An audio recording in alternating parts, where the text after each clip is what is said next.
Possible है consultation करो, और उस कंसल्टेशन से निकल के जो देश हित में, जनहित में और स्टेक होल्डर्स के हित में जो विषय आए उसको उस तरह से आगे रखना। इसीलिए इस कंसल्टेशन के बाद में, और साथ ही साथ जो जॉइंट कंसल्टेटिव मैकेनिज्म है सेंट्रल गवर्नमेंट के एम्प्लॉयज का, JCM, उसके साथ मल्टीपल मीटिंग्स, फिर दुनिया के कई देशों में किस तरह की स्कीम्स हैं, किस तरह के सिस्टम्स हैं, वो भी देखा।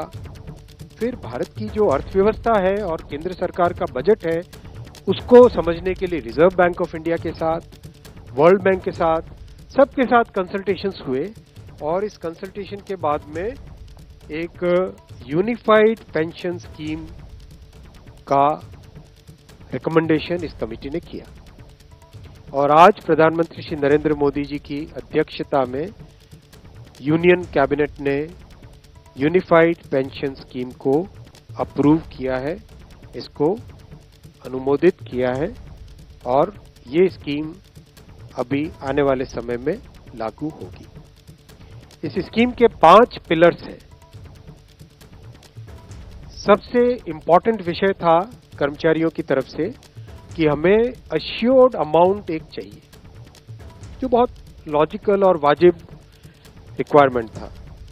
तो इस डिमांड पे एक मेथोडिकल वे में काम करके, और एक्चुअरियल साइंसेस, जो लोग आगे का भविष्य का रिक्वायरमेंट वगैरह कंप्यूट करने का एक तरीका होता है जिसको एक्चुअरियल साइंस बोलते हैं, उनके साथ मिलके कई तरह के फाइनेंशियल मॉडल्स को प्रोजेक्ट करके और सबके साथ मिलके एक सिस्टमेटिक तरीके से 50% अश्योर्ड पेंशन, ये इस यूपीएस का सबसे पहला पिलर है। इसकी डिटेलिंग देखनी चाहिए हमें।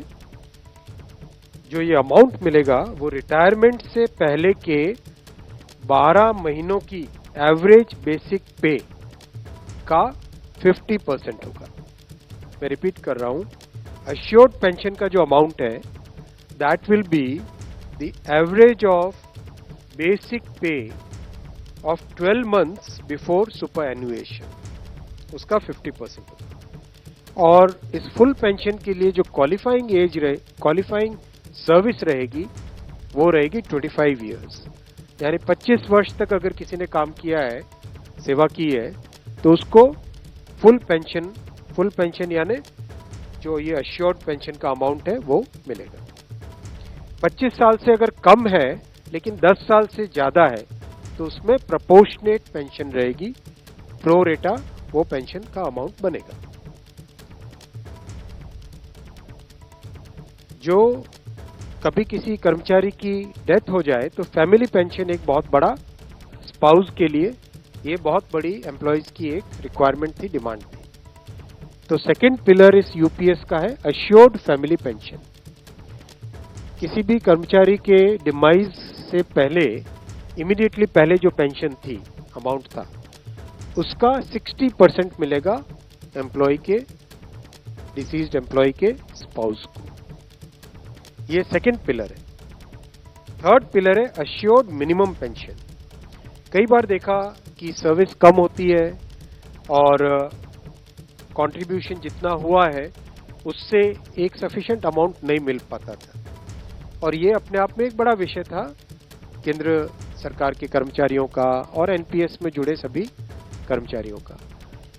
इसीलिए एक minimum assured pension, assured minimum pension 10,000 rupees per month, वो इसमें यूपीएस में थर्ड पिलर ये रखा गया है।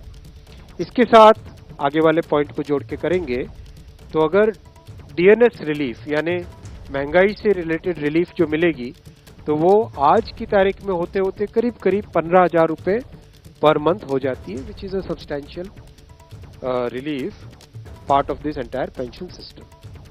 फोर्थ पिलर है इन्फ्लेशन के साथ इंडेक्सेशन।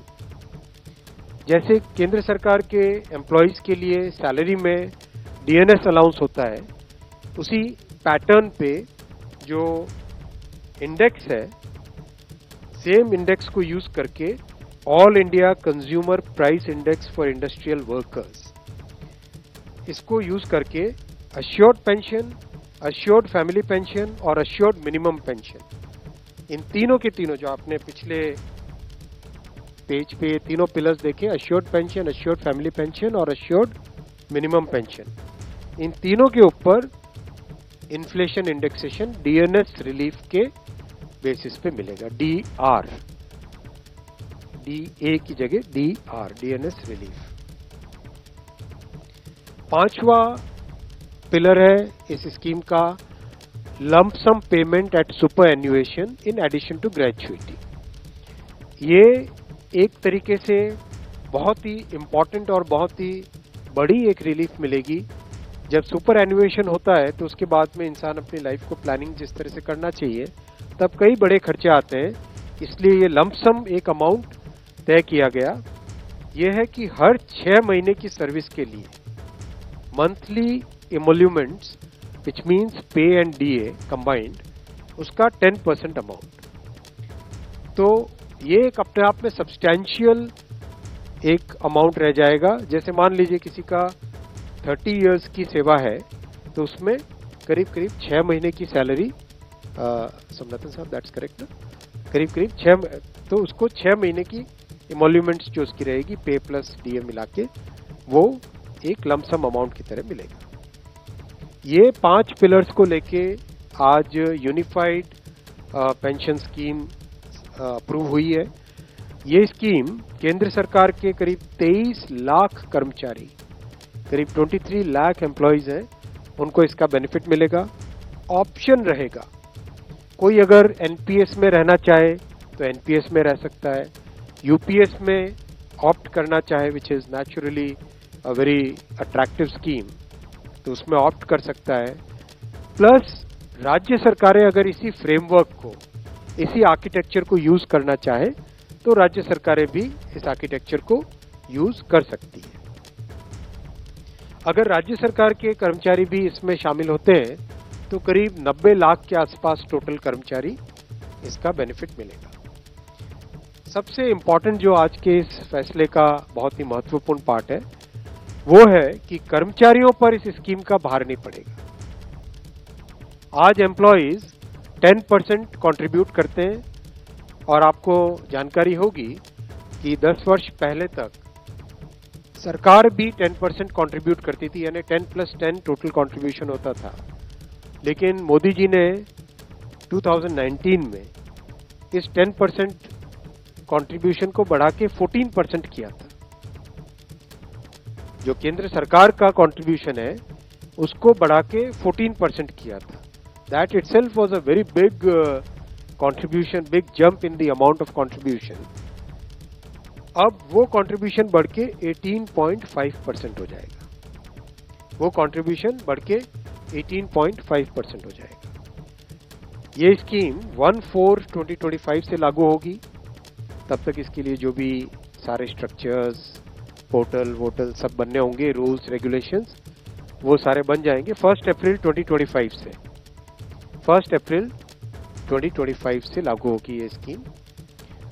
और जितने भी एग्जिस्टिंग एम्प्लॉयज हैं एनपीएस में, उन सबको ये ऑप्शन मिलेगा, वो यूपीएस में शामिल हो सकते हैं। मेडिकल रीइंबर्समेंट पहले की तरह मिलेगा सेंट्रल गवर्नमेंट के एम्प्लॉयज को, जो कि बहुत बड़ी, वैसे भी मेडिकल रीइंबर्समेंट अभी भी पुराने ओपीएस के मेथड के टाइम से ही मिलता है,